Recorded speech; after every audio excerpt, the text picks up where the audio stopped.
Just wanted to make a quick video. That's touching on the bottom.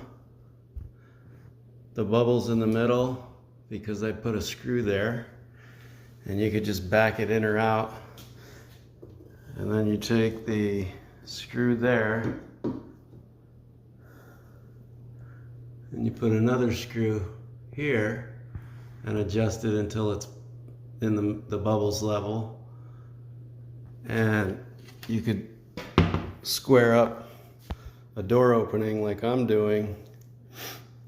So that means this is how far out I need a shim,